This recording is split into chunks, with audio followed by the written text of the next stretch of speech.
the hour, and we are coming on the air with the heat that is building on the White House from all sides over that controversial move to expand and build out more of the border wall as illegal crossings are now near record levels. We're going to take you to the border coming up.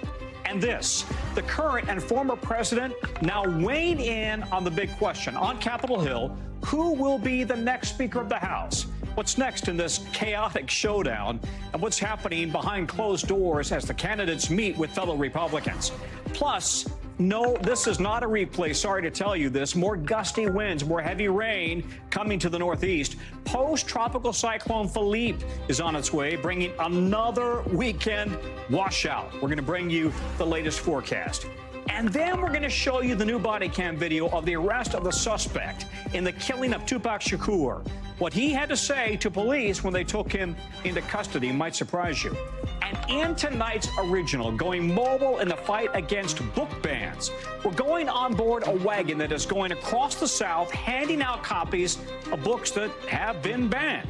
So that's coming up later in the show. Wherever you are, good afternoon, good evening. I'm Tom Costello in for Hallie, and right now an apparent disconnect between the Biden administration and local leaders near the U.S.-Mexican border on how to get this immigration crisis under control.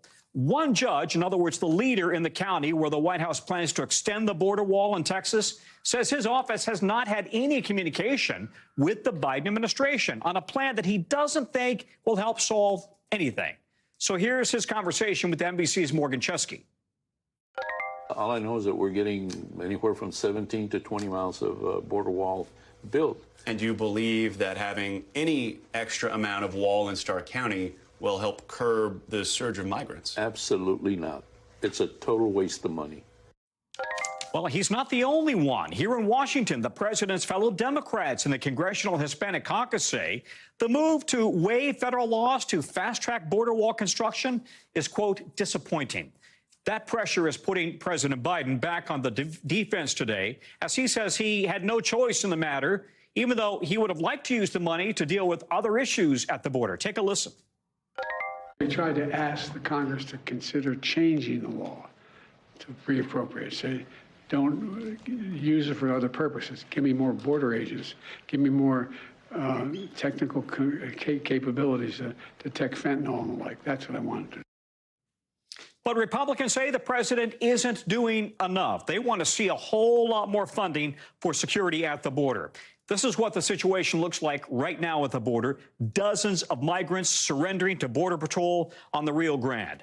On Wednesday, Border Patrol agents say they encountered, listen to this, 10,000 undocumented immigrants, which is just slightly lower than the record 11,000 we saw last week.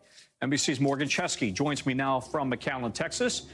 Morgan, early in the summer, McAllen had been bracing for an influx of immigrants, and now the administration lifted COVID over the summer, and that would have given them some COVID restrictions that are lifted. How are things now? Do people there on the border want a bigger, longer wall?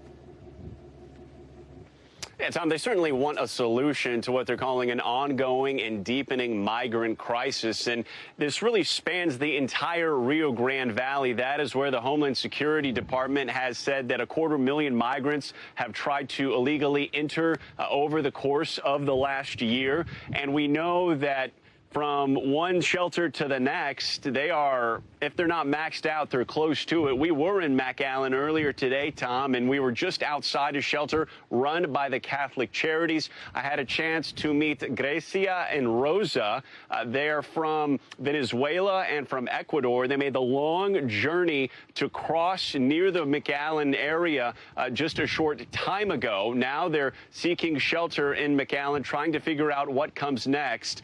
But I want you to hear what they had to say in their own words when I asked them what their plan is now that they're here in the United States. Take a listen.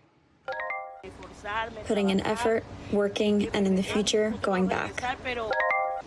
I'm going to do whatever I have to do to reach my goals. I'm going to achieve them working day and night, night and day. They told me the most dangerous part of that journey, Tom, was the journey through Mexico. Both women saying that at some points both of them were robbed, that officials hassled them throughout. But because they care so much for their families, they're hoping to stay here, and admitted to me they don't fear of being deported. Now, that comes 24 hours after the Biden administration announced that they do plan on sending Venezuelan migrants back home who arrived in the country after July 31st. They are not part of that temporary protected status that they announced. So it really is going to be interesting to see how that plays out, Tom. But, of course, all eyes go to this temporary border wall that will be going up in Starr County, not too far away from where I am now. So we know that Biden cabinet officials are in Mexico right now meeting with that country's leaders on immigration. Local leaders are also heading down south. What are their goals? Do they want Mexico to stop the immigrants from coming north out of Central America? And what's in it for Mexico to do that? Well, they certainly need a team effort. I had a chance to speak to the mayor of Eagle Pass, who was holding binational meetings weeks ago whenever they saw their surge of migrants come across, working with Mexican authorities, Mexican law enforcement to try to come up with some sort of plan on both sides that would stem the numbers. But again, Tom, the numbers speak for themselves here. It will take a joint effort, no doubt, to deal with what American cities are seeing, not just here on the border, but across the country. I want to show you that just since this past August in the city of Chicago, officials there are reporting the arrival of nearly 20,000 migrants that have arrived in that city that local charities are now taking care of. And I want to show you New York City here. These are numbers compiled over the last year and a half. The numbers there of migrants, Tom, approaching 120,000 people. That is why we did see the mayor of New York City in Mexico today, essentially admitting what he's calling a dangerous reality, and that's his city's resources are being maxed out by those migrants there. And he does not see this as a sustainable future. Tom? Well, and I'm sure Mexico feels like it can't handle these people indefinitely either. It's a real tough problem. Morgan, thank you. Morgan Chesky on the border for us. Other news now, two Republicans are fighting to be the next Speaker of the House, and they are right now in closed-door meetings with members of their party to try to win them over, that according to lawmakers and aides. Now, pieces are falling into place for a tense House battle over who will be the next top leader, and it will only grow more intense over the next couple of days. And now former President Donald Trump is officially weighing in. He is endorsing Congressman Jim Jordan, who is pursuing the impeachment against President Biden. Today, President Biden also talked about the House drama. Of course, he is not backing any specific Republican. Take a watch. Whomever the House Speaker is, I'm going to try to work with. They control half the Congress, and I'm going to try to work with them. There's some people I imagine it's going to be easier to work with than others, but whoever the Speaker is, I'll try to work with. Well, with the attention focused on what happens next week, we're learning that House Republicans will have back-to-back meetings on Monday and Tuesday where they will wrestle over who to pick before the secret ballot vote for their next speaker on Wednesday. NBC's Gary Grumbaugh joins us now from Capitol Hill. Gary, talk about the impact of this endorsement from the former president for Jim Jordan and where the speakership fight goes next. So Trump's endorsement has caused a number of the Trump-aligned members of Congress here to get behind Jim Jordan. People like Lauren Boebert, Troy Nehls, Byron Donalds. But then you have people like Marjorie Taylor Greene, who still want Donald Trump to be the next Speaker of the House. And you also have people in the far-right part of the party, people like Steve Bannon, people like Donald Trump, saying Jim Jordan should be the next speaker. But how much does that endorsement really matter? They are the far right of the party, and they have to get a whole lot of hundreds of votes from people that are moderate Republicans, people that may be a little more worried about supporting somebody who Donald Trump supports. But I do want to read to you one thing that Donald Trump wrote on his social media, Truth Social, today. He says, quote, "As president, I have the honor of presenting Jim with our country's highest civilian award, the Presidential Medal of Freedom. So much is learned from sports, and Jim was a master." Of course, Jim Jordan was an assistant wrestling coach at Ohio State. There's going to be a different kind of wrestling happening next week as it relates to the meetings that they're going to have, trying to convince them, the other members of the party, to support Jim Jordan or Steve Scalise. Tom? Okay, Gary, so help us figure this out. A lot of confusion today about whether Kevin McCarthy is going to stick around in the House, right? What's the latest there? Is he going to stay as just a member, a representative, or might he resign? Yeah, I was just there outside of his former office that he stepped out of to talk to the press a few minutes ago, and he said he is here for the long haul. Take a listen. Not that I want to talk to you, but someone put something on I'm resigning. I'm not resigning. I got one more work to do. So. You're not resigning? No, I'm not resigning. So you'll stay the entire term? I'm staying, so don't worry. He wouldn't say who he was going to support in the speaker's race, but he did say one thing about Donald Trump. He said he doesn't have a vote. Tom? Well, McCarthy's already dressing down for the weekend, I guess, so he's no longer the speaker, that's for sure. Gary, thank you very much.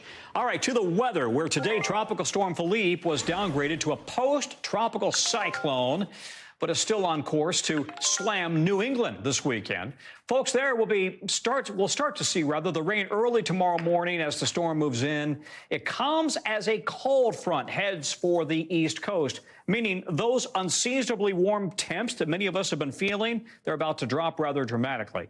We want to bring in NBC meteorologist Bill Cairns. You must really be popular at the neighborhood cocktail parties, Bill. Yet another storm headed for your neck of the woods. Let's start with Philippe. What kind of impact are we looking at? Yeah, I got people, the hate mail's growing, Tom. It's like 4 Saturdays in a row for rain in the Northeast. This one, has the potential for isolated, significant flooding.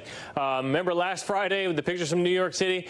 Fingers crossed we won't get anything like that, but at least it's possible someone's going to end up getting 4 inches of rain out of this. And obviously, the rivers are already pretty high. The soil is saturated. So for that reason, all of New York City now and the surrounding areas in Jersey, the Hudson Valley, and areas of Connecticut, 16 million people are now under flood watches for Saturday, for the potential Saturday morning of some heavy rain. So here's the setup. This is what's left of Philippe. Philippe got, for the most part, swallowed up here by a large ocean storm. But that moisture has been added to this storm, and all of this is coming to the north. This cold front's not very strong and not going to really make it that quickly through the region. So that moisture is going to push up against that cold front, kind of a squeeze play, and a narrow band of very heavy rain is going to be right in this region ahead of that front. By the time we get to Sunday, that's when the cooler air and the strong cold front will move on through. The Hurricane Center stopped at 11 a.m. from issuing advisories. They only do warm core tropical systems. They don't do typical ocean storms or like nor'easters. So this is where they had the general track, but we're not really going to pay attention to that anymore because the winds aren't going to be high enough to do any damage anyways. It's mostly a rainfall forecast. So through the weekend here, this is mostly Saturday night. You notice that here's the New York City area. The yellow is 1 inch, isolated 2 to maybe 3 inches in spots, and that's enough for some significant quick flash flooding. And then the whole Hudson Valley here with a good dose of rain, and then a good chunk of Maine will get picked up around 2 to 3 inches. They're also under a flood watch there in central and eastern portions of Maine. And as I mentioned, Tom, the winds are not going to be strong enough for any significant damage. Down East Maine could gust to 40 miles per hour, but a very isolated power outages. This is a water problem. Yeah, well, you talked about the cold front. 'Tis the season, right? We go from above normal temps to below average in just a matter of days. Yeah, tomorrow morning, areas that were 90 degrees earlier this week are going to wake up below freezing. We have freeze warnings for the Dakotas all the way. I mean, it's going to be 25 in North Platte, Fargo down to freezing tomorrow morning. So, yeah, this is be the end of the growing season for some people. And so the temperatures today were definitely cooler in the middle of the country, and then this all tracks to the east. It's going to be refreshing, though, after how unusually warm it's been. So, it's going to be sweater weather again. End of the growing season for people or their crops, Bill? Just curious. Well, for people's crops. Okay. Bill, thank you. Bill Cairns. Let's talk now about the president of the United Auto Workers Union announcing that really what he calls a major breakthrough, his words, in negotiations with one of the big 3 car makers, General Motors, with the company reportedly agreeing to add EV battery manufacturing to the union's national agreement. That's a big deal. Thanks to that development, GM is avoiding a walkout at one of its biggest plants. We were about to shut down GM's largest moneymaker in Arlington, Texas. The company knew those members were ready to walk immediately. What this will mean for our membership cannot be understated. GM, though, has not confirmed that announcement yet. The union is almost a month into its strike right now, and the big 3 car makers are feeling the pressure. New numbers out today show GM, Ford, and Chrysler parent Stellantis have each lost hundreds of millions of dollars in earnings. The companies have been going back and forth with the union, negotiating on pay hikes, on pensions, health benefits, and job security in the hopes of avoiding even more walkouts. NBC's Jesse Kirsch joins me now. Jesse, the UAW president says they've made a lot of progress. What are you hearing there on the ground, and what's next?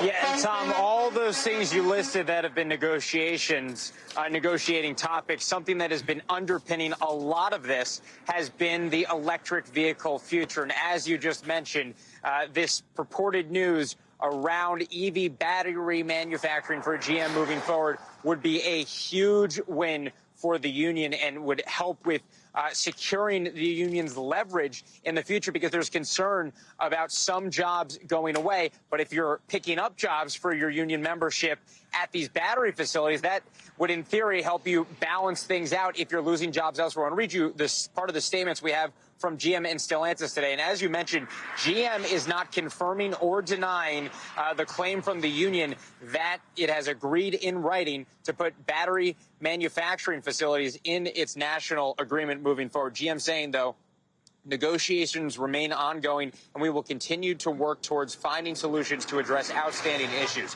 Stellantis saying we are making progress.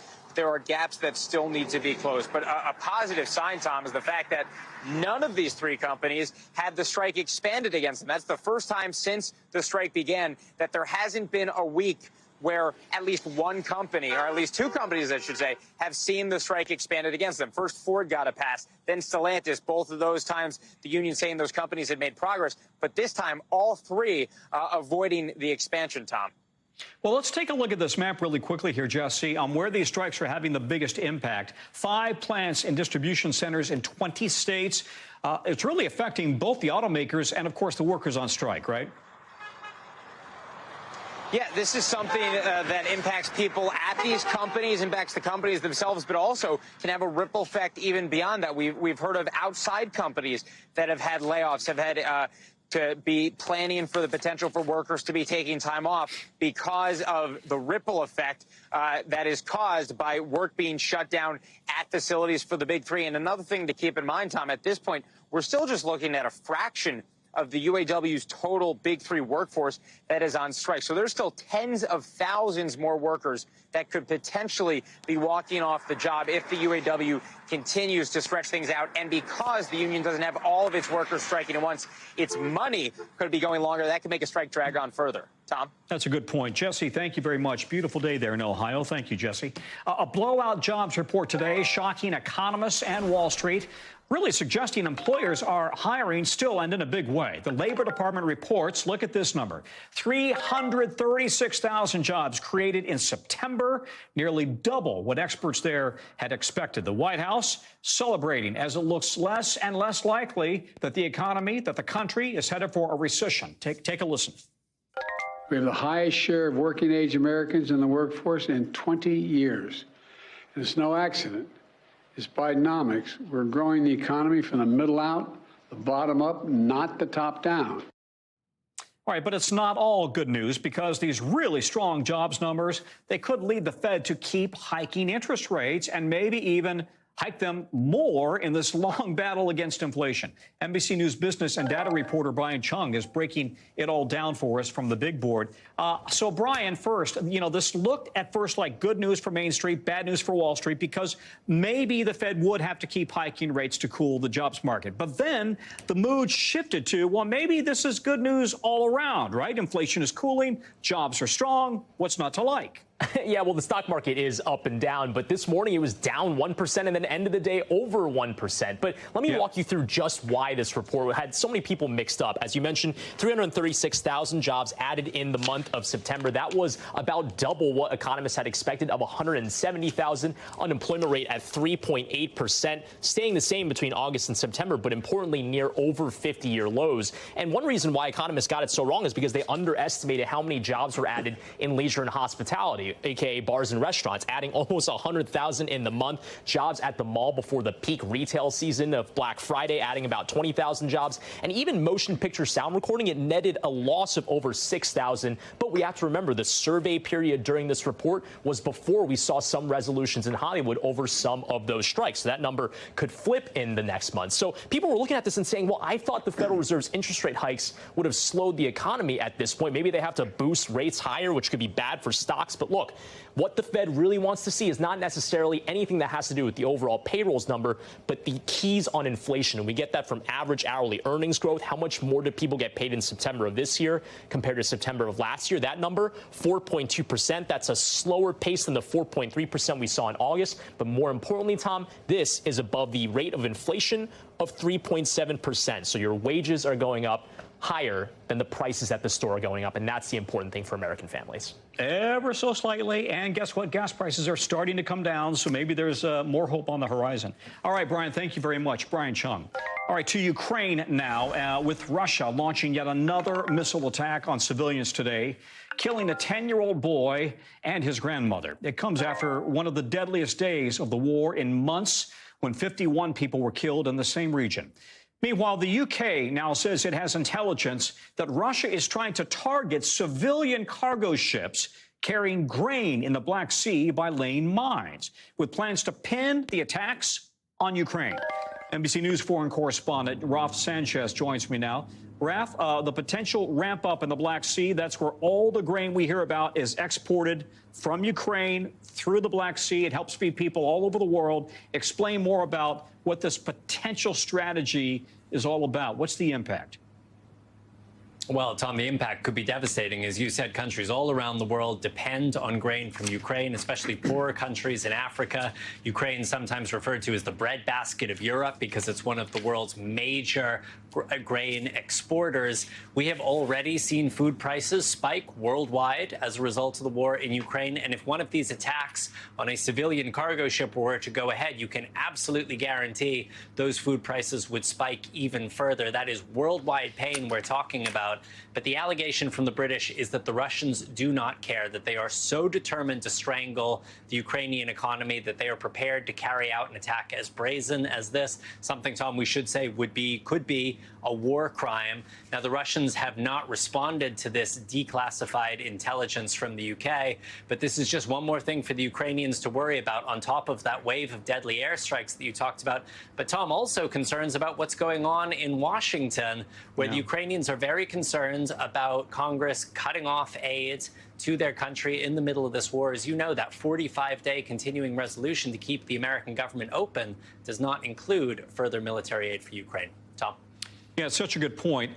Listen, let's talk quickly about Vladimir Putin throwing out this wild theory that the Wagner boss, Yevgeny Prigozhin, that his death in a plane crash, it may have been because he was playing with a hand grenade. This sounds like he's kind of throwing out a wild theory to deflect blame. Yeah, this is pretty extraordinary, Tom. So Putin made these comments at the end of a conference in Moscow. He'd done one of his kind of marathon performances on stage, and he started speculating that maybe Prigozhin and his top deputies were drunk, maybe they were taking cocaine, and maybe they started playing with hand grenades, which caused this small private jet to blow apart. That is not the working theory of the U.S. intelligence community, who say that it appears that the Kremlin planted some kind of explosive on this aircraft and that this was revenge for Prigozhin's failed mutiny against Putin back in June. Tom, as you know, there hasn't been an independent investigation into what happened, so it's very difficult to say for sure. But I think a lot of people around the world are looking at this, and as you said, thinking that this is Putin putting about the most wild theory you could come up with to deflect from what seems like a much simpler explanation. I've got a real quick, fast question, Raf. Does Putin have any credibility anywhere in the world outside of, for the most part, Russia itself? You know, there's one theory about this, Tom, that it shows the strength of an authoritarian leader, that they can lie brazenly in front of the cameras to their people, and nobody can challenge them about it. And it's hard to say if that's what's going on here, but it's one theory that political scientists use to measure quite how fully in control a dictator is. Raph Sanchez, thank you very much. Good analysis. Coming up from us, an American tourist under arrest in Israel today. Well, police are accusing him of deliberately defacing in a museum. That's in our 5 things. Plus, back to the bargaining table for Hollywood actors and studios. Could that strike be nearing its end? Stay with us. Coming back.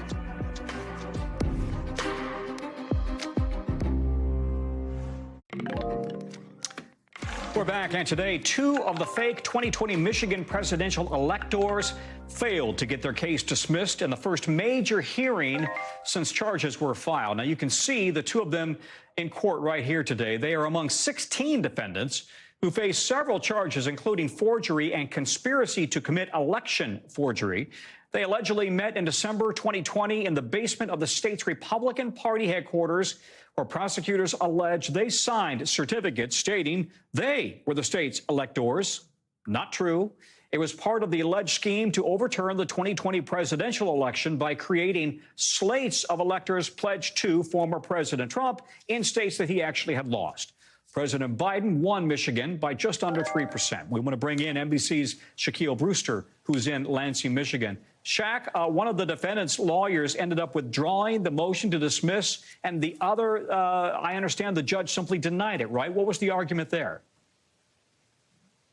That's right, Tom. And when the attorney actually withdrew, surprisingly, that motion to dismiss, he did so because he said he wanted to gather more evidence and reserve the right to present that motion before the judge again.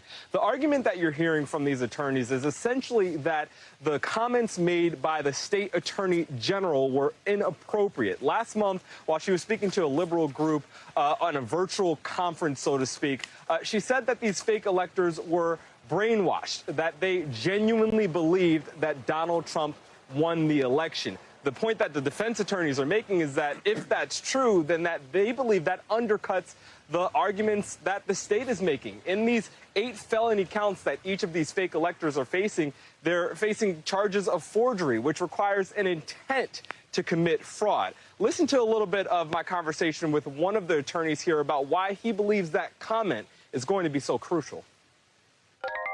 I think that just at a basic level, you cannot say that someone committed a specific intent crime and then later in a public way say that the specific intent was not there. You can't have it both ways. The state pushed back on that forcefully and said it's about the action that was taken, and that even if you believed you were doing right but did wrong, that it's still illegal. The judge siding with the state at this point is essentially suggesting it was inappropriate to dismiss charges at this juncture. One key point here, Tom, as well, is that Michigan was the first state to charge these fake electors for this alleged scheme to overturn the 2020 election, but they are no longer the only state. We know that in Georgia, 3 fake electors are wrapped up in that RICO case that also involves former President Donald Trump. All right, so where does this case in Michigan go next, Shaq? Well, you can expect to see more of these fake electors in court next week, and then another batch on November 2nd. That's when we can expect to see some trial dates and more hearings. And some of that evidence that the judge mentioned hasn't been brought up and hasn't been put before her up to this point. I talked to a legal analyst about when we can expect a resolution to these cases. You see the defendants up there on your screen right now. The legal analyst expects that we would have a resolution, an actual verdict, ahead of the 2024 election. So this is something that is not just playing out here in Michigan, but you're seeing this in other states like Georgia and other states that are also saying they're investigating this same alleged scheme. Shaq Brewster on the job in Michigan. Thank you, Shaq. Let's get you over now to the 5 things our team thinks that you should know about. Number 1, a manhunt is underway in Vermont after a woman was found dead on a trail. Witnesses reported hearing gunshots in the area around Castleton yesterday afternoon.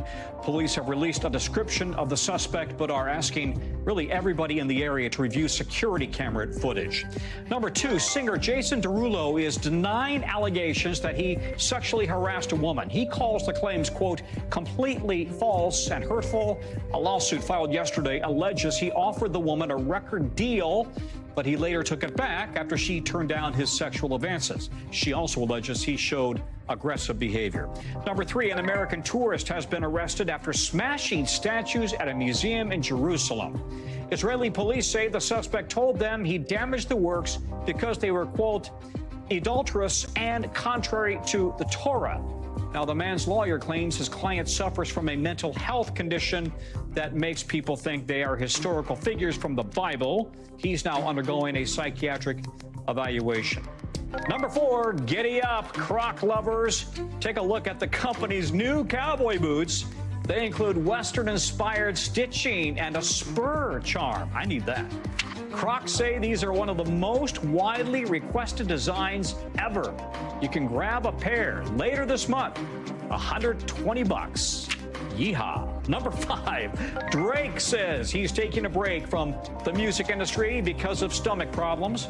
The rapper says he's been dealing with this for several years. Drake expects the hiatus to last for about a year. The announcement comes as he releases his latest album, For All the Dogs. Today, for the first time, we are seeing newly released video of an arrest in one of the most high-profile murder cases that's gone unsolved for decades. New body cam footage is revealing the moments police caught the man that they accuse of being involved in the killing of rapper Tupac Shakur back in 1996. Take a watch. So what they got you for, man? Biggest case in Las Vegas history. September the 7th. 1996. That's Dwayne Keith Davis talking. He's also known as Keith E.D. He was arrested in Vegas while out on a walk. You can see police approach him there. Remember, Davis is not accused of pulling the trigger himself, but of arranging the shooting with 3 other gang members. Davis is the only one still alive. He is set to appear in court on October 19. Let's bring in NBC News correspondent Liz Kreutz. Liz, what are we hearing from the new footage? What are we seeing and learning? And did he even ask what he's being arrested for? It sounds like he kind of knew right off the top. Yeah, Tom, it's very revealing video that he's very aware why he was being arrested there. I mean, it kind of shows what authorities know. It reinforces what they know. It reinforces what he seems to know, that he was allegedly involved in the murder of Tupac Shakur. And in many ways, it's not surprising to see this. It's not surprising that he's aware, because authorities did have a search warrant and they searched his home over the summer. So he was aware he was under investigation, but it's just revealing to see how much so he knows that they were coming after him for this. Here's what else he asked authorities. Take a listen. You all following me last night? No. So why y'all didn't bring the media? Why would we bring the media? And in many ways, it's not even surprising to authorities that he was talking like this, because he's actually been publicly bragging for years that he was involved in this murder, Tom. Well, that's what I was going to ask. It almost sounds like he's boasting and he wanted the attention. So why did it take police so long to find a suspect here? Yeah, it's really interesting and very complicated, actually. So police have been well aware of Davis for years. In fact, back in 2009, he actually confessed to his involvement in these murders to an LAPD detective, but he did so under what's called a proffer agreement, which essentially gave him immunity so long as he told the truth. So authorities have not been able to use what he said then. But over the years, Davis has let his guard down. He's become more relaxed, and he started talking publicly and bragging about his involvement, even writing about it in his own memoir. And so authorities have been able to use those comments to build their case. Here's what the Las Vegas DA said. You know, if you're going to charge a person with murder, he has a right to believe that the system would only bring charges if there was sufficient legal evidence. So we waited until the point in time when we had that degree of evidence to move forward.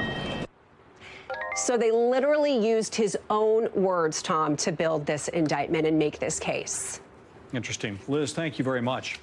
When we come back, hitting the road in the fight against book bans. What's happening in the South with books that are being pulled from the shelves? Guess what? They're still out there. We're going to show you how in tonight's original. Plus, police in Philly out with an arrest warrant in the murder of a local journalist. What we're learning about the suspect later in the hour.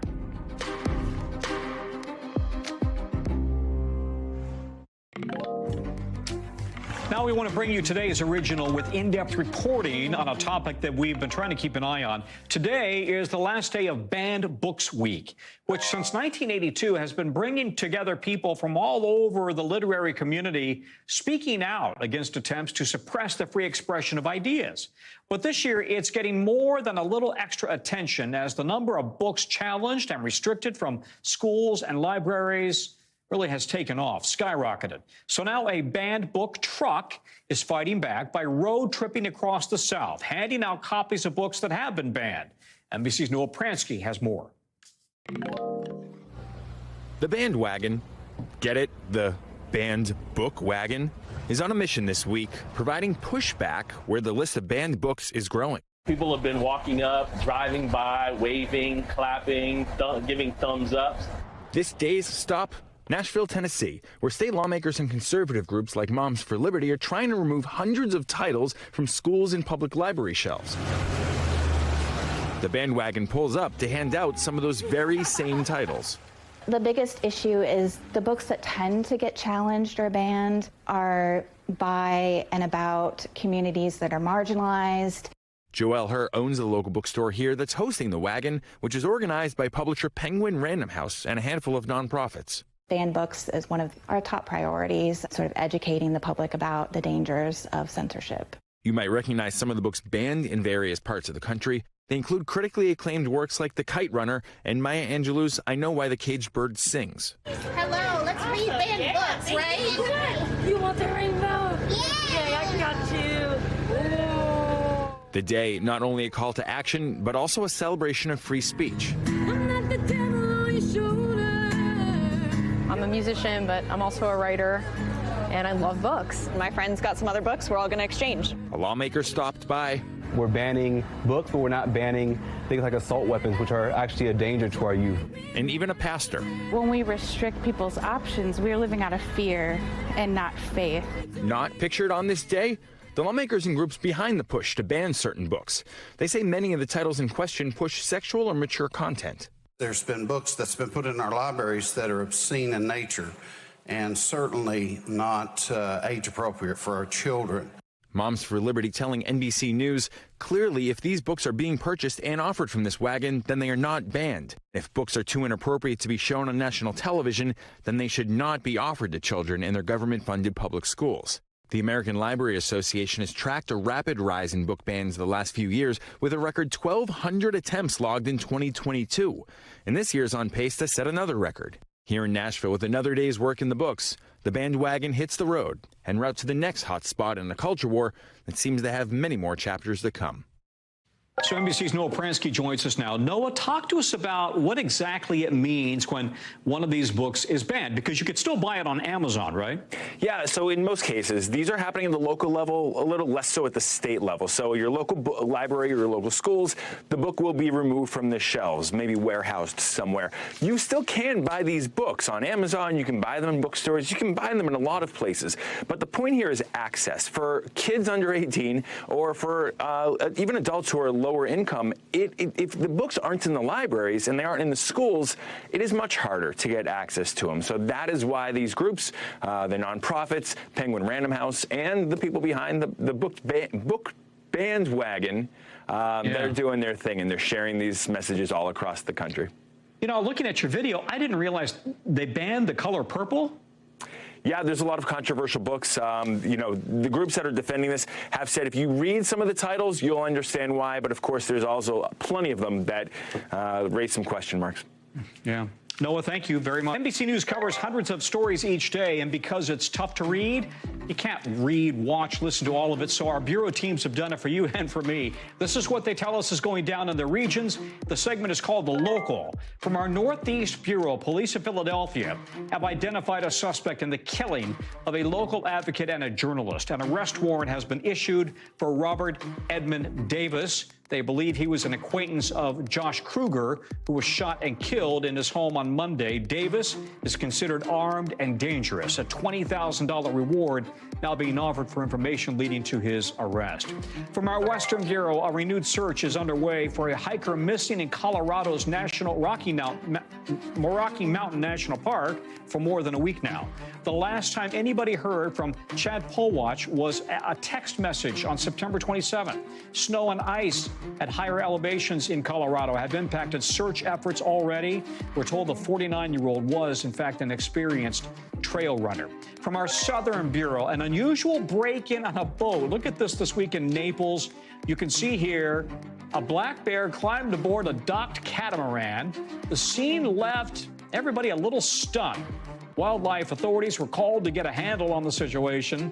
They're now tracking the bear's movements. Presumably, he's off the boat by now. Up between the studios and Hollywood's biggest union, SAG-AFTRA, that's the actors, amid optimism that they can reach a deal and the actors can get back to work.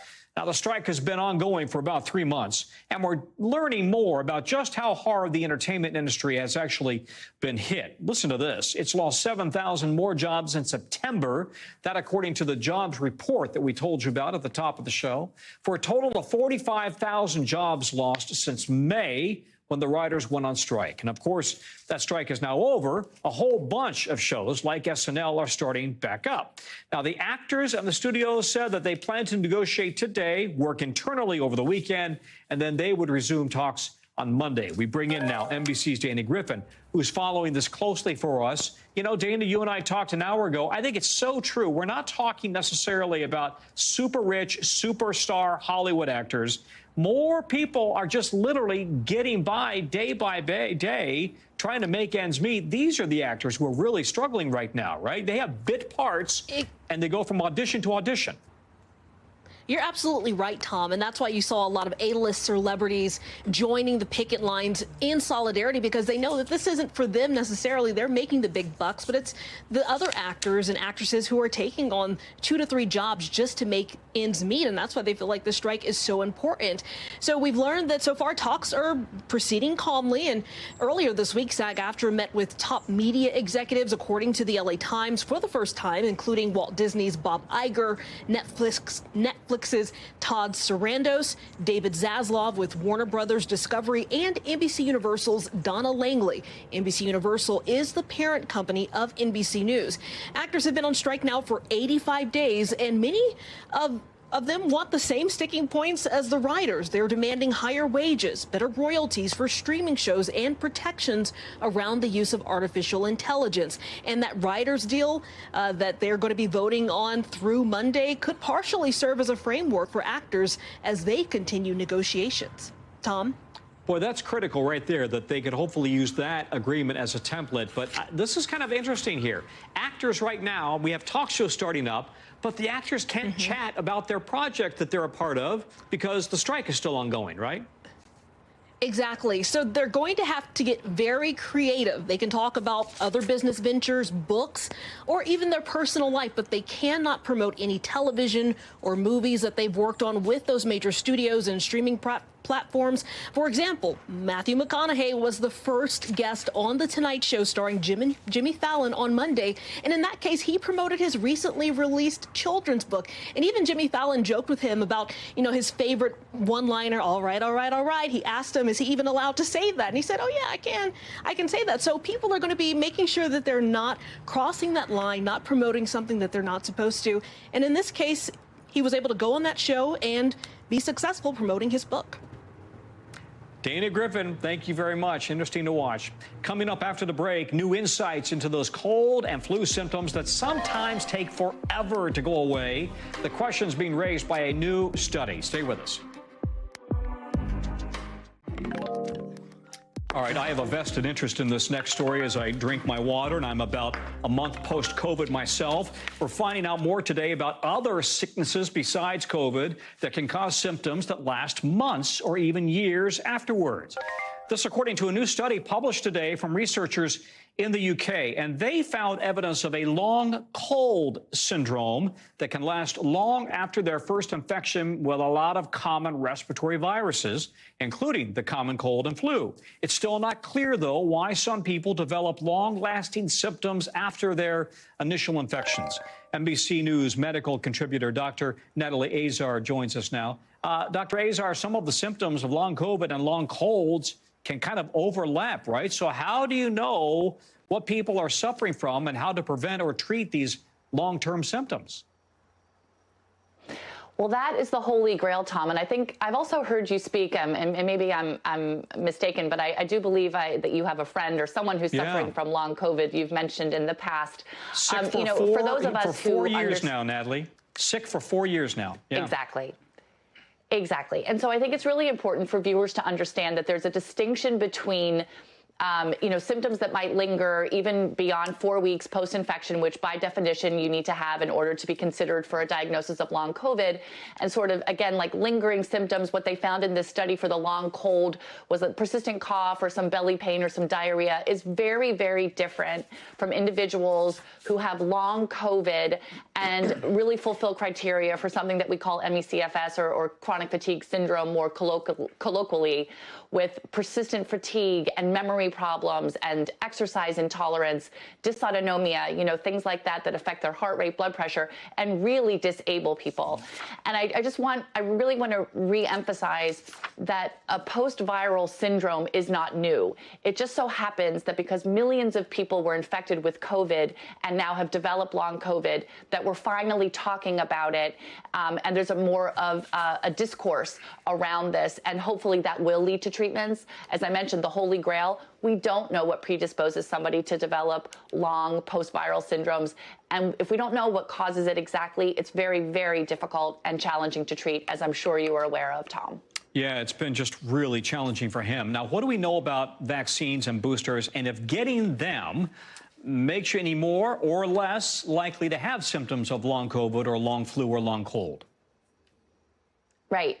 So we don't have data on long flu or long colds because we never really thought about them as preventable post-viral syndromes. But we do have data for COVID, and we absolutely know that being vaccinated reduces your risk, primarily because, number one, it can prevent infection, and number two, if you are infected, you will tend to have less severe disease, less virus in the body, less of an opportunity for your immune system to have this reaction to the virus, which is implicated as one of many potential pathways that are being investigated in terms of what's actually causing long COVID and these post-viral syndromes. Tom? Well, listen, in my case, in fact, it was very mild, right? I'm just over COVID. I had it about 3.5 weeks ago. For me, it was nothing more than a tiny sore throat and a drippy nose, and that's it, really.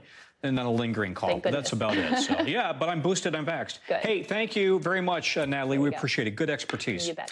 Still to come from us, the Powerball jackpot now making history ahead of tomorrow's drawing. What experts say you should do if you win big. And since you're going to win big, you got to stay tuned.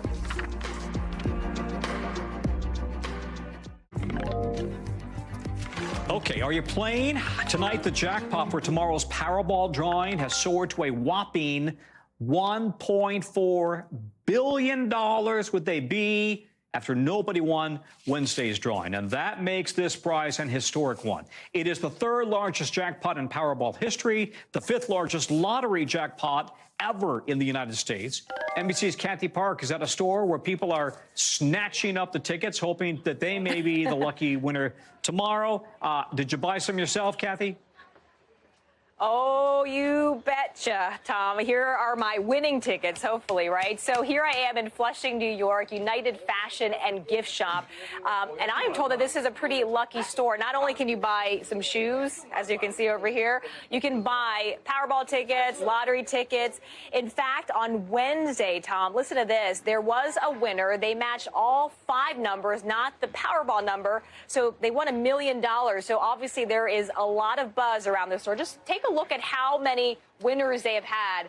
in the 20 years they've had the store open. Wow. So obviously there's a lot of attention on this store. Yeah, so there's certainly been a steady stream of customers coming in, purchasing scratch-offs, Powerball, Mega Millions tickets, because tonight is a Mega Millions drawing, and I think it's gone up to about 360 million. That's right. So a lot of folks are buying those tickets as well. But I had a chance to speak with the store manager as well as a very excited customer about all the buzz around Powerball fever. Take a listen. Is word getting around that you guys are a lucky store, so more people are coming to buy their tickets here? I always say this is the lucky store. And talk to me about the biggest prize, the biggest ticket that you sold at your store. Oh, yes. You want to come this way? It's like, how many zero there? $10 million. $10 million. So why did you come to this store to buy your tickets? Because this is the lucky store. Why is it so lucky? Because I know people win there every day. Have you been a winner? I know. I'm going to be the next one. What are you going to do with all that money? I help people. You're going to help people? Yeah, because too much money for me. So that was Gustavo there. We spoke to him not too long ago, and he says he plans on sharing the wealth when he wins the big Powerball jackpot. But, Tom, we've been out here for a couple of hours. As I mentioned, it's been quite busy. On average, people are spending about $10 as they come in. But here's a stat worth passing along if you are playing, right? You have to play to win, right? So about 80% of the time, a lot of the winning tickets in the past, they are generated by the computer. So let the computer kind of pick those numbers for you. Do it randomly. That's good to know. Flushing, New York. That's where LaGuardia Airport is. I'm going to fly right in. Thank you very much, Kathy Park. Good to talk to you. That is a wrap for this hour of NBC News Now. But guess what? The coverage is about to pick up, and the countdown begins. Stay with us.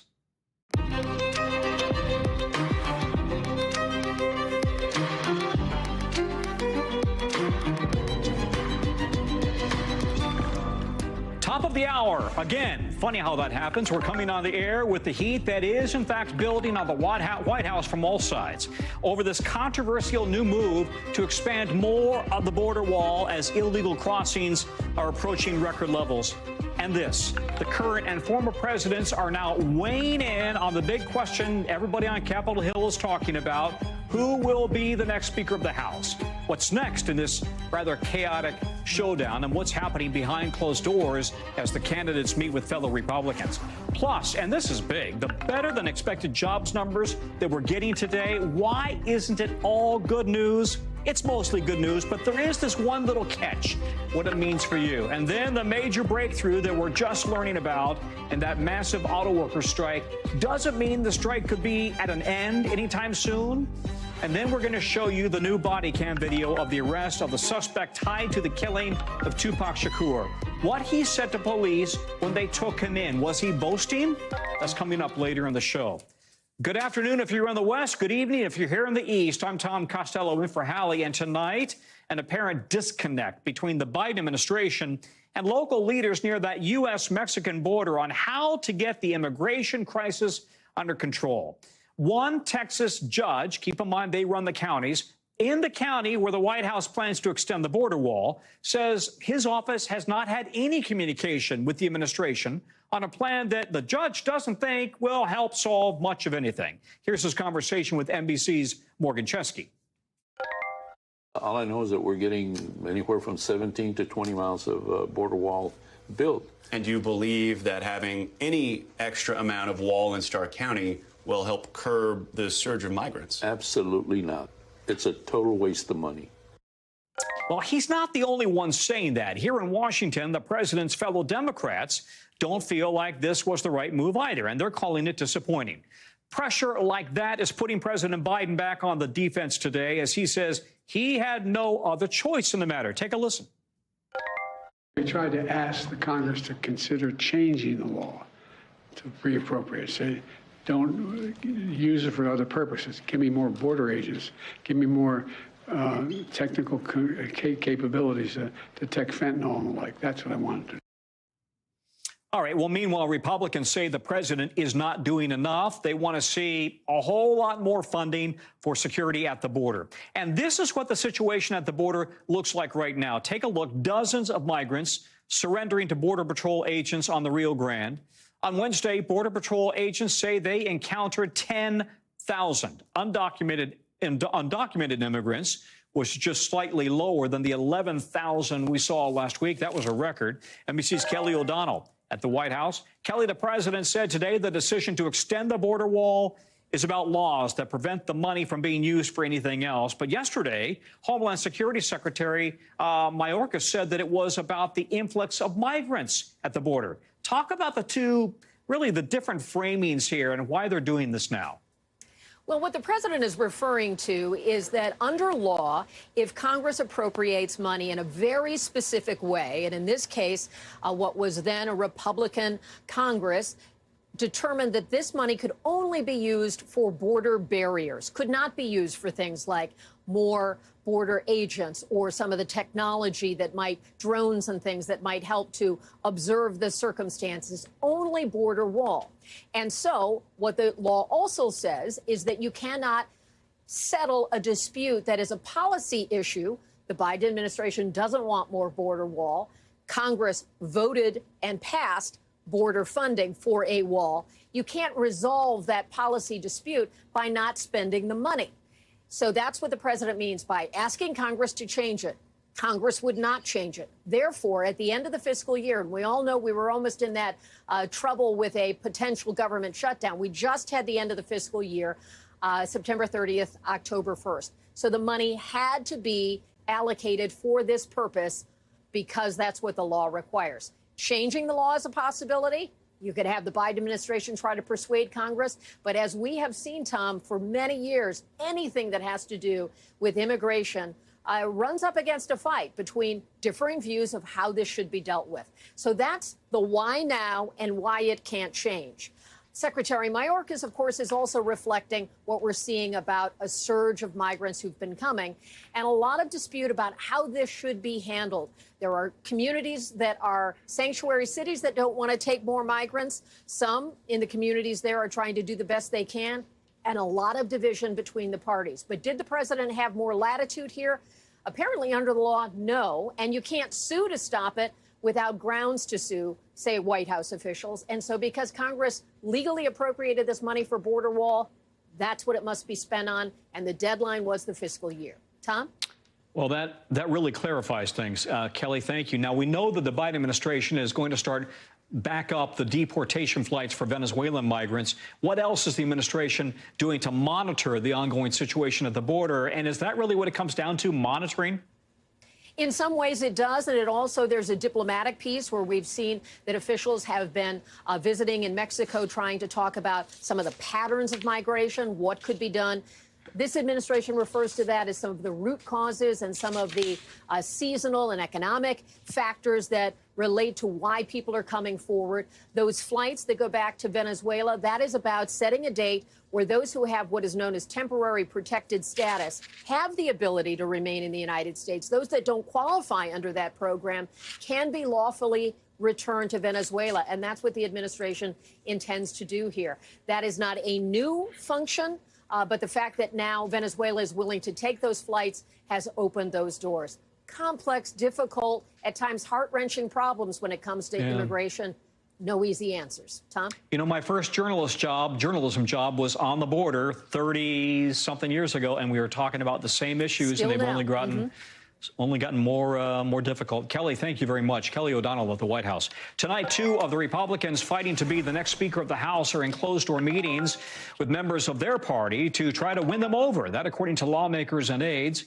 Pieces are falling into place for a tense House battle over who will be the next top leader, and it will only grow more intense in the next couple of days. And now former President Donald Trump is officially weighing in. He is endorsing Congressman Jim Jordan. And today, President Biden also talked about the House drama. But of course, he is not backing any specific Republican. Take a listen. Whomever the House Speaker is, I'm going to try to work with. They control half the Congress. And I'm going to try to work with them. There's some people I imagine it's going to be easier to work with than others. But whoever the Speaker is, I'll try to work with. Keep in mind, Jim Jordan has been leading the impeachment proceeding, or at least investigation, against President Biden. With the attention focused on what happens next week, we're learning that House Republicans will have back-to-back meetings on Monday and Tuesday, where they will wrestle with that who to pick question before the secret ballot vote for their next speaker comes on Wednesday. NBC's Gary Grumbaugh is joining us now from Capitol Hill. Gary, hello again. Talk about the impact of this endorsement from the former president for Jim Jordan. And where does this fight go to be the next speaker? Well, Tom, as you might expect, some of the Trump-aligned Republicans in Congress, people like Lauren Boebert, Byron Donalds, Troy Nehls, they are now supportive of Jim Jordan, in part because of the Trump endorsement. You're also seeing some support from outside Republicans, people like Steve Bannon, and as you mentioned, people like Donald Trump. But the big question here is, how much does this Donald Trump endorsement really matter, especially for moderate Republicans who may not want to be seen supporting a candidate that Donald Trump supports? So that's the big question here on Capitol Hill. We're going to find out an answer, as you mentioned, later next week, because the schedule is as follows here. Monday is going to be a big House Republican meeting. Every House Republican going to come to the Capitol and going to meet and talk about who they think could be the next speaker. Tuesday, there's going to be some smaller meetings where they're going to get together and figure things out as well. And then at 9 a.m. on Wednesday morning, we expect there to be a House Republican meeting. And the idea is that they come out of that meeting with a singular option that they are going to put forward for speaker. That name will then go towards the floor for a full vote. Tom? Didn't we just do this, Gary, back in January? And how many votes do we come down to for McCarthy? Listen, also a lot of confusion about McCarthy, right? Is he going to stick around? I understand you talked to him about that. Yeah, what's that line from The Wolf of Wall Street? I'm not leaving. That's essentially what he said today. Listen to him. Not that I want to talk to you, but someone put something on I'm resigning. I'm not resigning. I got a lot more work to do. So. You're not resigning? No, I'm not resigning. So you'll stay the entire term? I'm staying, so don't worry. Now, Kevin McCarthy wouldn't say who he's supporting in the speaker's race, but he did say one thing about Donald Trump. He said he's not a member. He's not a member, and it's Casual Friday, apparently, on Capitol Hill for the former speaker. Gary, thank you very much. All right, now to the weather. And yeah, today, Tropical Storm Philippe downgraded to a post-tropical cyclone, but it's still on course to slam. Sorry, New England, it's coming your way this weekend. Folks, there will be seeing the rain early tomorrow morning as the storm moves in. It comes as a cold front heads for the East Coast, meaning that those unseasonably warm temps many of us have been enjoying, we're about to suddenly experience a big drop. Let's bring in NBC meteorologist Bill Cairns. Bill, start with Philippe. What kind of an impact are we expecting? And by the way, it's going to go up into the Canadian provinces as well, right? Yeah, a lot of rain, a lot of wind for the Canadian provinces. Mostly just a rain problem, Tom, in areas of the Northeast. And by the way, talk about rain. I just read a stat that Boston, it's been 7 weeks in a row that you've had rain at least on Saturday or Sunday. So, yes, you do have a right to complain. So, New York City area. This is Long Island, Nassau. This is the 5 boroughs. New Jersey. This is Hudson Valley, Westchester, and also areas of western Connecticut. All under a flood watch. We know what happened last week. Everyone saw the pictures of the dramatic waterfalls in the subways and everything else. That was from a heavy rain event on Friday. Hasn't rained a lot since then, but the rivers are still pretty high. The ground is still spongy, still saturated, and we have another heavy rain event late tonight through tomorrow, and that's why this flood watch has been issued, because it won't take much. You know, if we get a quick inch or two, you could easily get flash flooding, and the prediction right now is between 1 to 3 inches in numerous areas. It'll be a narrow band of heavy rain. It may set up over New York City or over New Jersey or Connecticut. It's hard to predict these little narrow bands of heavy rain, but the possibility is there that someone could end up with 4 inches of rain tomorrow morning, and that's going to cause more flash flooding. If it's over New York City or not, we'll have to wait and see in the morning. So what was left of Philippe kind of drifted to the east. This ocean storm is picking it up, and this is now the dominant storm. That's why we're no longer having the hurricane center track it. So this cold front collides with this tropical moisture, and that's why we have the flood threats. This is 8 p.m. Saturday. Notice New York City, you're done. The biggest portion of rain is early in the day, ending in the early afternoon. Boston, it looks like it's mostly a soggy Saturday almost all day for you on and off, and for our friends in northern New England. By the time we get to Sunday, that's your day to get out there and try to get your fall activities in. Put your mud boots on, because the ground will be muddy, apple picking, pumpkins, whatever you're going to be doing. But a lot of the rain is over with, Tom, by the time we get through Sunday. So Saturday, if New York City's going to have issues, we'll find out about it tomorrow morning. All right. Well, listen, they've been warning here on the radio for a while that, yeah, we're going to be hit with a pretty significant change in temp on Sunday in Washington, down to the 60s, they say, even below 60. We got to break out the fleeces here. Yeah, it's that time of year where you're going from the AC to the heat in the house and the car, like one day to the next. So this is our leaf map heading into the weekend. The Great Lakes, the leaves are going to be blowing around. We're at our peak. They're going to be falling off the trees with the windstorm coming through and the colder temperatures, and eventually that'll sweep all the way to the east. The first thing is this freeze warning that's up for tomorrow morning. First one of the season. Almost all of North Dakota, South Dakota, Nebraska, even a chunk of Kansas in the suburbs there around Denver, too. It's going to be a cold Saturday morning, 32 in Sioux Falls, Rapid City at 29, Denver 36. Brutal. Yeah, so when you get the wind, too, it's not just that it's going to be cold. They're going to have the wind chill factored in with this also, feeling like the teens. So it can snow in October in the northern plains, but the fact that it was in the 90s earlier this week, a little bit of a shock to the system for our friends. Yeah, I'm from Denver. Is that a 36-degree low on Denver? No, thank you. Right? People in Denver are sharpening their skis already. They're ready. Yeah, yes, they are. They always do. Bill, thank you very much. Bill Cairns. Other news now. The president of the United Auto Workers Union is announcing what he calls a major breakthrough in negotiations with one of the big three car makers, General Motors, with the company reportedly agreeing to add, and this is critical, add EV battery manufacturing to the union's national agreement, though the company itself hasn't confirmed the news. Listen. We were about to shut down GM's largest moneymaker in Arlington, Texas. The company knew those members were ready to walk immediately. What this will mean for our membership cannot be understated. Yeah, that's the president of the UAW, and union members are excited about the progress. This is really about the future. Absolutely. That's why it's so exciting, because this is like, again, not just for our members today, even though it's going to help them transition into the future. This is for the next generation of people. The big three have been going back and forth with the union on issues like pay raises and pensions and health benefits and job security. The union is almost a month into this strike, and that's putting pressure, of course, on car makers. We're learning just in the last few minutes that Ford is laying off nearly 500 of its workers. NBC's Jesse Kirsch joins us now. Jesse, the UAW president says they've made a lot of progress. What are you hearing there on the ground, and what's next?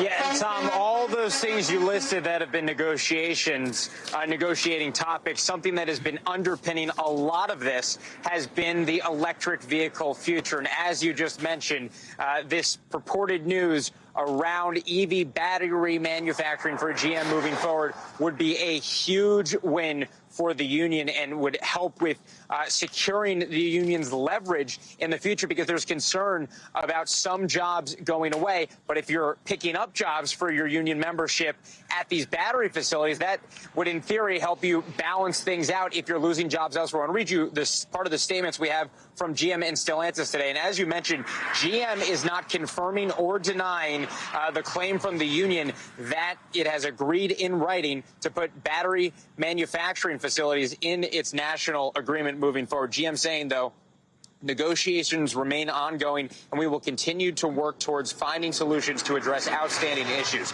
Stellantis saying we are making progress, but there are gaps that still need to be closed. But a positive sign, Tom, is the fact that none of these three companies had the strike expanded against them. That's the first time since the strike began that there hasn't been a week where at least one company, or at least two companies, I should say, have seen the strike expanded against them. First, Ford got a pass, then Stellantis. Both of those times, the union saying those companies had made progress. But this time, all three avoiding the expansion, Tom. Well, let's take a look at this map really quickly here, Jesse, on where these strikes are having the biggest impact. 5 plants and distribution centers in 20 states. It's really affecting both the automakers and, of course, the workers on strike, right? Yeah, this is something that impacts people at these companies, impacts the companies themselves, but also can have a ripple effect even beyond that. We've heard of outside companies that have had layoffs, have had to be planning for the potential for workers to be taking time off because of the ripple effect that is caused by work being shut down at facilities for the big three. And another thing to keep in mind, Tom, at this point, we're still just looking at a fraction of the UAW's total Big Three workforce that is on strike. So there's still tens of thousands more workers that could potentially be walking off the job if the UAW continues to stretch things out. And because the union doesn't have all of its workers striking at once, its money could be going longer. That could make a strike drag on further. Tom? That's a good point. Jesse, thank you very much. Beautiful day there in Ohio. Thank you, Jesse. We got a blowout jobs report today, shocking economists and also Wall Street, suggesting that employers are still hiring and in a big way. The Labor Department reports 336,000 jobs were created in September, nearly double what experts predicted. The White House is celebrating as it looks less and less likely that the country is headed for a recession. Listen. We have the highest share of working-age Americans in the workforce in 20 years. And it's no accident. It's Bidenomics. We're growing the economy from the middle out, the bottom up, not the top down. Good news, but it's not all good news because these really strong jobs numbers, they could lead the Fed to keep hiking interest rates. Really, that's the big issue right now. And this is a long battle against inflation. NBC News business and data reporter Brian Chung is breaking all of this down, and he's at his favorite spot there, the big board. You look great there. At first, you know, this morning it was, oh my gosh, the sky is falling. The Fed is going to have to hike rates because too many people were hired.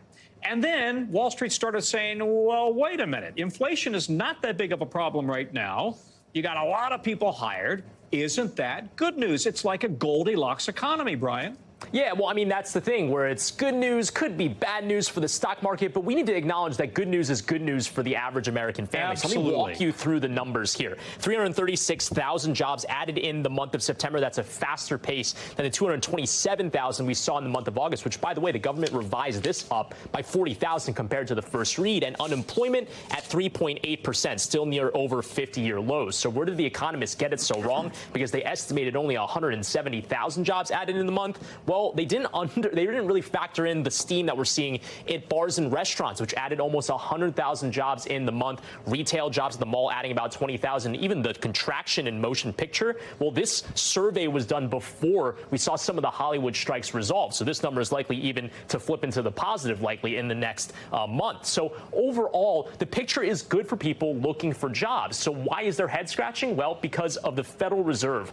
Federal Reserve's been hiking interest rates, making borrowing costs more expensive to deliberately slow this economy. They didn't expect slowing the economy to look like this. Over 300,000 jobs added in 1 month. But where we are seeing some of the effect, wage growth. Wage growth has been coming down a little bit. We're looking right now at the yearly change of wages, up 4.2% September this year compared to September last year, lower than 5% that we were seeing last year and lower than 4.3% we saw in August. But we have to remember, Tom, this number is outpacing inflation, which is 3.7% right now. That's welcome news for Americans that are seeing, in some cases, their wallets growing faster than things at the store.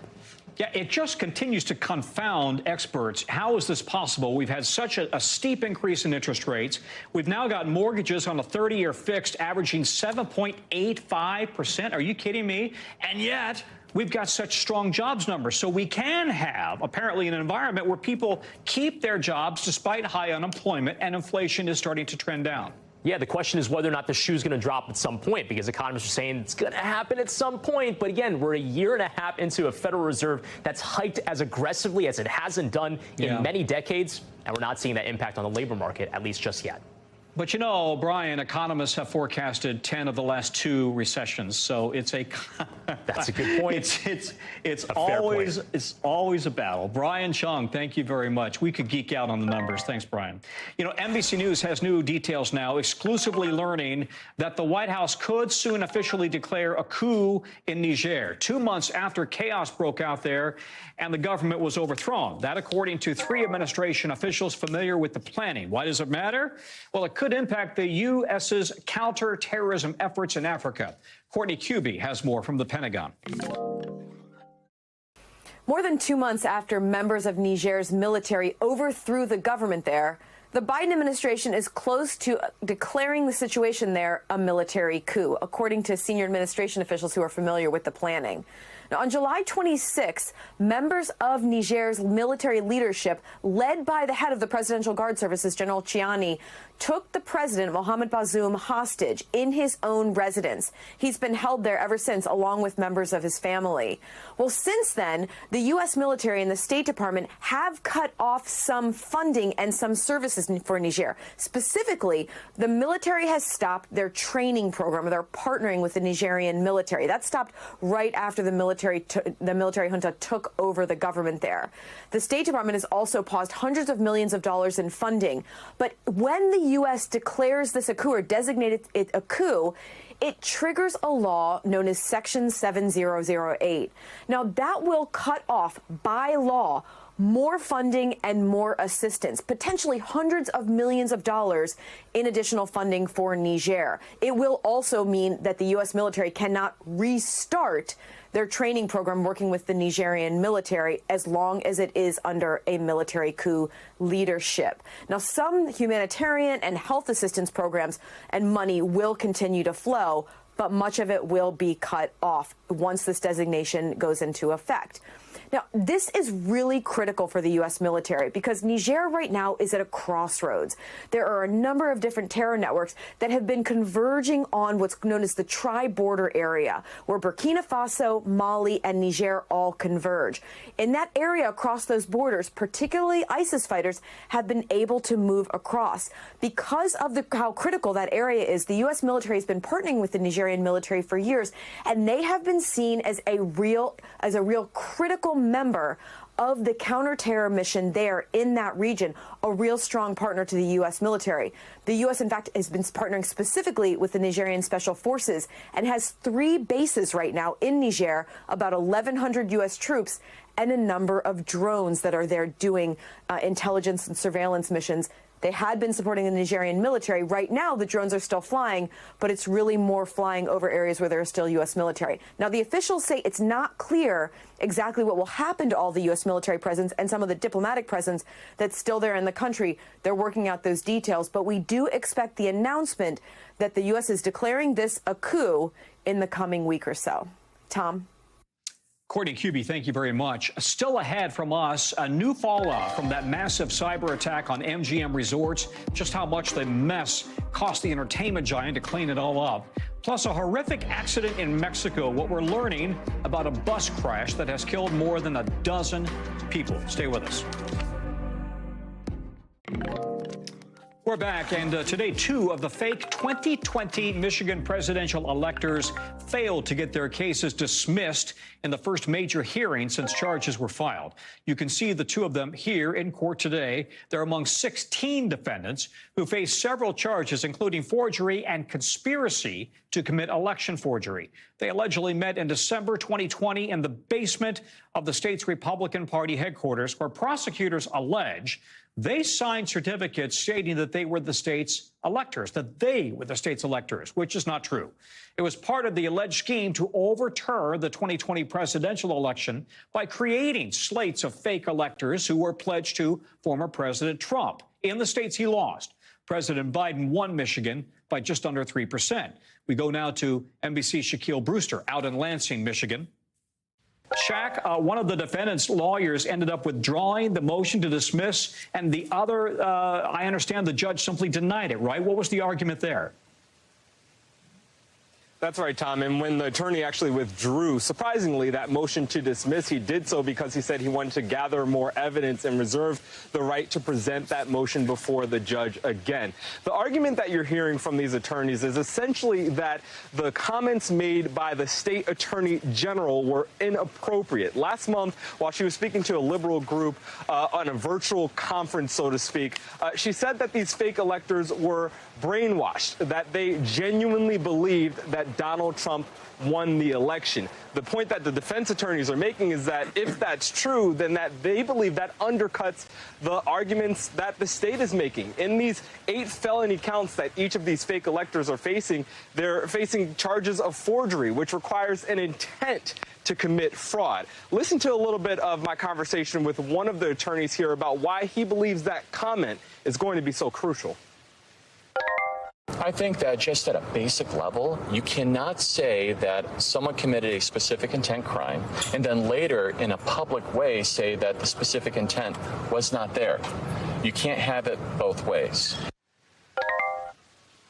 the state pushed back on that forcefully and said it's about the action that was taken, and that even if you believed you were doing right but did wrong, that it's still illegal. The judge siding with the state at this point is essentially suggesting it was inappropriate to dismiss charges at this juncture. One key point here, Tom, as well, is that Michigan was the first state to charge these fake electors for this alleged scheme to overturn the 2020 election, but they are no longer the only state. We know that in Georgia, 3 fake electors are wrapped up in that RICO case that also involves former President Donald Trump. All right, so where does this case in Michigan go next, Shaq? Well, you can expect to see more of these fake electors in court next week, and then another batch on November 2nd. That's when we can expect to see some trial dates and more hearings. And some of that evidence that the judge mentioned hasn't been brought up and hasn't been put before her up to this point. I talked to a legal analyst about when we can expect a resolution to these cases. You see the defendants up there on your screen right now.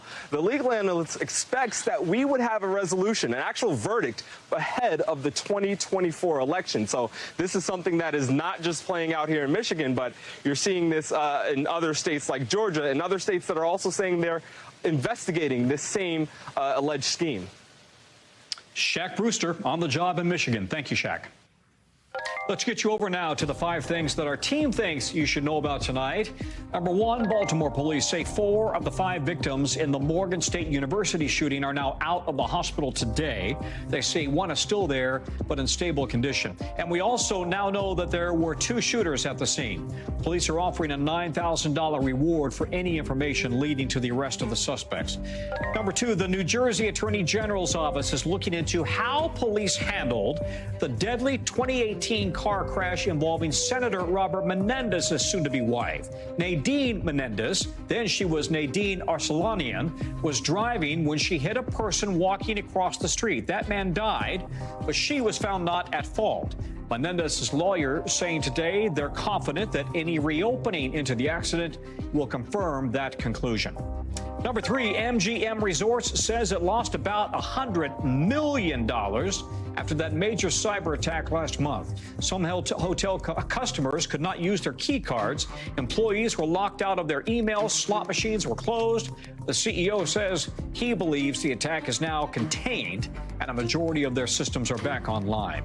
Number 4, Simone Biles has done it again. She just won her 6th individual all-around title at the World Championships. Today, it makes her the most decorated gymnast of all time. It's her first international gymnastics meet since she took a break from the sport after the 2020 Tokyo Olympics. Good for her. And number 5, the boss is back. Bruce Springsteen. After taking a break from touring because of health issues, he says the tour will continue in 2024. The first set of shows will happen probably March through April, and the second set will happen August through September. And the man never ages. Today, for the first time, we are seeing newly released video of an arrest in one of the most high-profile murder cases that's gone unsolved for decades. New body cam footage is revealing the moments police caught the man that they're accusing of being involved in the killing of rapper Tupac Shakur back in 1996. So what they got you for, man? Biggest case in Las Vegas history. September the 7th, 1996. That's Dwayne Keith Davis talking. He's also known as Keith E.D., arrested in Vegas while out on a walk. And you can see police approach him right there. Remember, Davis is not accused of actually pulling the trigger himself, but of arranging the shooting with 3 other gang members. Davis is the only one who's still alive. He's set to appear in court on October 19th. We bring in now NBC's correspondent Liz Kreutz. And Liz, what are we learning now from this new footage? And did he even ask what he's being arrested for? Tom, he didn't, and that is part of what's so revealing about this video here. It makes it very clear that he's well aware why he is being investigated. It just reinforces in many ways what investigators seem to know and what Davis himself seems to know, that he was allegedly involved with the murder of Tupac Shakur. And he almost seems to be enjoying the attention a little bit, kind of bragging about it. Take a listen to what else he asked authorities. You all following me last night? Nope. So why y'all didn't bring the media? Why would we bring the media?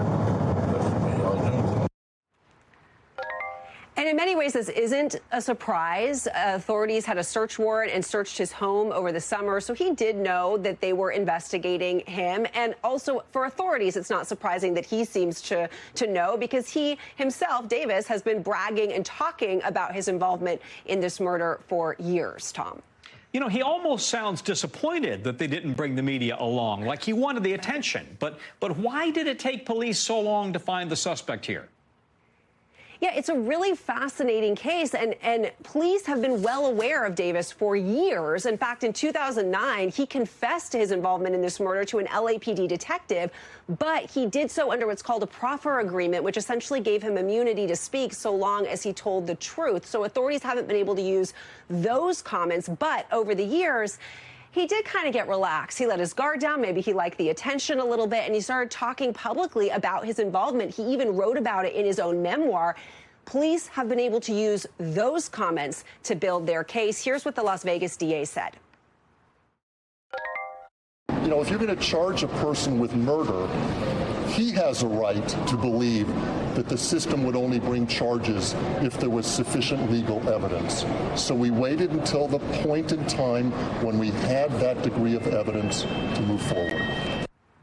And so investigators literally used Davis's own words to bring this indictment, Tom. Well, Liz, thank you very much. Liz Kreutz out in L.A. for us. Coming up, we are going along for a ride with something called the bandwagon. What's happening to controversial books that have been pulled from the shelves? Well, guess what? They're on the wagon. That's ahead in our story tonight, the original. Plus, the threat that raised serious red flags for airports across the Philippines. That's ahead in the Global. We're coming right back. Now we want to bring you today's original with in-depth reporting on a topic that we've been trying to keep an eye on. Today is the last day of Banned Books Week, which since 1982 has been bringing together people from all over the literary community speaking out against attempts to suppress the free expression of ideas. But this year, it's getting more than a little extra attention as the number of books challenged and restricted from schools and libraries really has taken off, skyrocketed. So now a banned book truck is fighting back by road tripping across the South, handing out copies of books that have been banned. NBC's Noah Pransky has more. The bandwagon, get it? The banned book wagon, is on a mission this week, providing pushback where the list of banned books is growing. People have been walking up, driving by, waving, clapping, giving thumbs up. This day's stop, Nashville, Tennessee, where state lawmakers and conservative groups like Moms for Liberty are trying to remove hundreds of titles from schools and public library shelves. The bandwagon pulls up to hand out some of those very same titles. The biggest issue is the books that tend to get challenged or banned are by and about communities that are marginalized. Joelle Herr owns a local bookstore here that's hosting the wagon, which is organized by publisher Penguin Random House and a handful of nonprofits. Banned books is one of our top priorities, sort of educating the public about the dangers of censorship. You might recognize some of the books banned in various parts of the country. They include critically acclaimed works like The Kite Runner and Maya Angelou's I Know Why the Caged Bird Sings. Hello, let's read banned books, right? You want the rainbow? Yeah, I got you. The day, not only a call to action, but also a celebration of free speech. I'm not the devil on your shoulder. I'm a musician, but I'm also a writer, and I love books. My friends got some other books we're all going to exchange. A lawmaker stopped by. We're banning books, but we're not banning things like assault weapons, which are actually a danger to our youth. And even a pastor. When we restrict people's options, we're living out of fear and not faith. Not pictured on this day? The lawmakers and groups behind the push to ban certain books. They say many of the titles in question push sexual or mature content. There's been books that's been put in our libraries that are obscene in nature and certainly not age appropriate for our children. Moms for Liberty telling NBC News, clearly if these books are being purchased and offered from this wagon, then they are not banned. If books are too inappropriate to be shown on national television, then they should not be offered to children in their government-funded public schools. The American Library Association has tracked a rapid rise in book bans the last few years, with a record 1,200 attempts logged in 2022. And this year's on pace to set another record. Here in Nashville, with another day's work in the books, the bandwagon hits the road en route to the next hot spot in a culture war that seems to have many more chapters to come. So NBC's Noah Pransky joins us now. Noah, talk to us about what exactly it means when one of these books is banned, because you could still buy it on Amazon, right?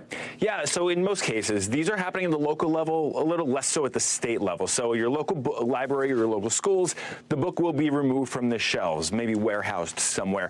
You still can buy these books on Amazon. You can buy them in bookstores. You can buy them in a lot of places. But the point here is access. For kids under 18 or for even adults who are lower income, if the books aren't in the libraries and they aren't in the schools, it is much harder to get access to them. So that is why these groups, the nonprofits, Penguin Random House, and the people behind the book bandwagon, they're doing their thing, and they're sharing these messages all across the country. You know, looking at your video, I didn't realize they banned the color purple. Yeah, there's a lot of controversial books. You know, the groups that are defending this have said if you read some of the titles, you'll understand why. But of course, there's also plenty of them that raise some question marks. Yeah. Noah, thank you very much. NBC covers hundreds of international stories every day, and because it's really tough to read, watch, or listen to all of them, we have an international team doing it for you and for me. So here are some of the things they're keeping an eye on. The segment is called The Global. In southern Mexico, at least 16 people were killed and 27 injured in a bus crash early this morning. That according to the country's National Immigration Institute. Now, the victims were mostly migrants from Venezuela and Haiti. You can see the bus rolled right over the side along a tiny, twisty section of road. The cause of that investigation is still under investigation. Cause of the crash. In the Philippines, police there say an anonymous bomb threat sent to the country's air traffic control service is most likely a hoax. The government, though, is putting all of the country's airports on heightened alert, and it is increasing patrols and deploying canine units. And in Iran, jailed Iranian human rights activist Narges Mohammadi won the Nobel Prize today, the Peace Prize. The Norwegian Nobel Committee says it's in recognition of her fight against women's oppression in Iran and for advocating for human rights. The committee says her brave struggle has come with tremendous personal cost. Talks are picking up between the studios and Hollywood's biggest union, SAG-AFTRA, that's the actors, amid optimism that they can reach a deal and the actors can get back to work. Now, the strike has been ongoing for about 3 months, and we're learning more about just how hard the entertainment industry has actually been hit. Listen to this. It's lost 7,000 more jobs in September.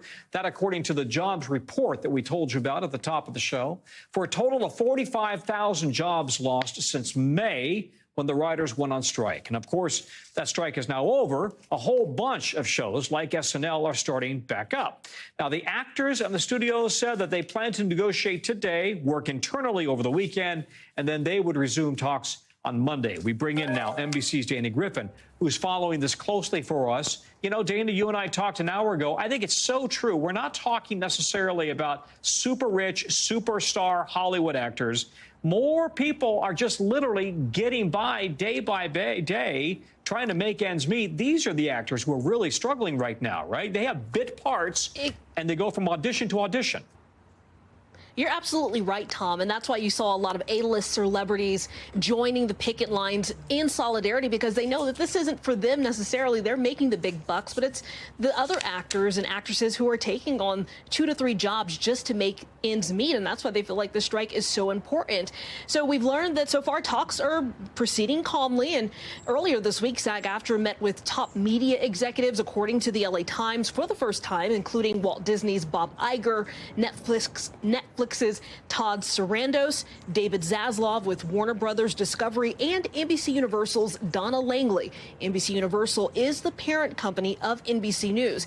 Actors have been on strike now for 85 days, and many of them want the same sticking points as the writers. They're demanding higher wages, better royalties for streaming shows, and protections around the use of artificial intelligence. And that writers' deal that they're going to be voting on through Monday could partially serve as a framework for actors as they continue negotiations. Tom. Boy, that's critical right there, that they could hopefully use that agreement as a template. But this is kind of interesting here. Actors right now, we have talk shows starting up, but the actors can't chat about their project that they're a part of because the strike is still ongoing, right? Exactly. So they're going to have to get very creative. They can talk about other business ventures, books, or even their personal life, but they cannot promote any television or movies that they've worked on with those major studios and streaming platforms. For example, Matthew McConaughey was the first guest on The Tonight Show starring Jimmy Fallon on Monday. And in that case, he promoted his recently released children's book. And even Jimmy Fallon joked with him about, his favorite one-liner, all right, all right, all right. He asked him, is he even allowed to say that? And he said, oh, yeah, I can say that. So people are going to be making sure that they're not crossing that line, not promoting something that they're not supposed to. And in this case, he was able to go on that show and be successful promoting his book. Dana Griffin, thank you very much. Interesting to watch. Coming up after the break, new insights into those cold and flu symptoms that sometimes take forever to go away. The questions being raised by a new study. Stay with us. All right, I have a vested interest in this next story as I drink my water, and I'm about a month post-COVID myself. We're finding out more today about other sicknesses besides COVID that can cause symptoms that last months or even years afterwards. This according to a new study published today from researchers in the UK, and they found evidence of a long cold syndrome that can last long after their first infection with a lot of common respiratory viruses, including the common cold and flu. It's still not clear, though, why some people develop long-lasting symptoms after their initial infections. NBC News medical contributor Dr. Natalie Azar joins us now. Dr. Azar, some of the symptoms of long COVID and long colds can kind of overlap, right? So how do you know what people are suffering from and how to prevent or treat these long-term symptoms? Well, that is the holy grail, Tom. And I think I've also heard you speak, and maybe I'm mistaken, but I do believe that you have a friend or someone who's suffering from long COVID. You've mentioned in the past. Sick for for those of us who 4 years now, Natalie. Sick for 4 years now. Yeah. Exactly. Exactly. And so I think it's really important for viewers to understand that there's a distinction between symptoms that might linger even beyond 4 weeks post-infection, which by definition you need to have in order to be considered for a diagnosis of long COVID, and sort of, again, like lingering symptoms. What they found in this study for the long cold was a persistent cough or some belly pain or some diarrhea is very, very different from individuals who have long COVID and really fulfill criteria for something that we call MECFS or chronic fatigue syndrome more colloquially, with persistent fatigue and memory problems and exercise intolerance, dysautonomia, things like that affect their heart rate, blood pressure, and really disable people. And I really want to re-emphasize that a post-viral syndrome is not new. It just so happens that because millions of people were infected with COVID and now have developed long COVID, that we're finally talking about it, and there's more of a discourse around this, and hopefully that will lead to treatments. As I mentioned, the Holy Grail, we don't know what predisposes somebody to develop long post-viral syndromes. And if we don't know what causes it exactly, it's very, very difficult and challenging to treat, as I'm sure you are aware of, Tom. Yeah, it's been just really challenging for him. Now, what do we know about vaccines and boosters, and if getting them makes you any more or less likely to have symptoms of long COVID or long flu or long cold? Right. So we don't have data on long flu or long colds because we never really thought about them as preventable post-viral syndromes. But we do have data for COVID, and we absolutely know that being vaccinated reduces your risk, primarily because, number one, it can prevent infection, and number two, if you are infected, you will tend to have less severe disease, less virus in the body, less of an opportunity for your immune system to have this reaction to the virus, which is implicated as one of many potential pathways that are being investigated in terms of what's actually causing long COVID and these post-viral syndromes. Tom? Well, listen, in my case, in fact, it was very mild, right? I'm just over COVID. I had it about 3.5 weeks ago. For me, it was nothing more than a tiny sore throat and a drippy nose And that's it, really. And then a lingering call. That's about it. So, yeah, but I'm boosted, I'm vaxxed. Good. Hey, thank you very much, Natalie. We appreciate it. Good expertise. You bet, Tom. Still to come from us, the Powerball jackpot now making history ahead of tomorrow's drawing. What experts say you should do if you win big. And since you're gonna win big, you gotta stay tuned.